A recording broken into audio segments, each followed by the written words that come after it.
அனைத்து மாவட்டங்களிலும் இந்த கையெழுத்துக்கள் சேகரிக்கப்படுகின்றன.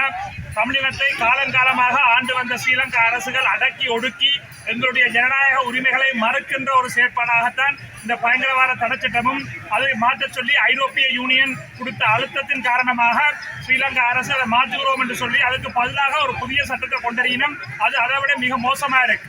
சாதாரணமாக ஒரு குடிமகன் நடந்து போய்க்கு அவற்றை கையடக்க தொலைபேசியை வேண்டி அதுக்குள்ள என்ன இருக்குன்றெல்லாம் பார்க்கக்கூடிய அளவுக்கு மிகவும் ஆபத்தான சட்டத்தை கொண்டு வர முயற்சிக்கணும்.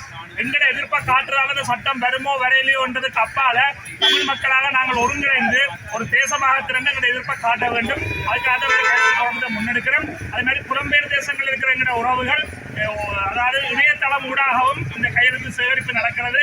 change.org என்ற இணையதளத்தின் ஊடாக இந்த கையெழுத்து சேகரிக்கப்படுகிறது. நீங்கள் repeal.pta.org என்ற இணையதளத்துக்கு சென்று இந்த தொடர்புகளை எடுத்துக்கொண்டு அதிலும் கையெழுத்துக்களை நீங்கள் அனுப்ப முடியும்.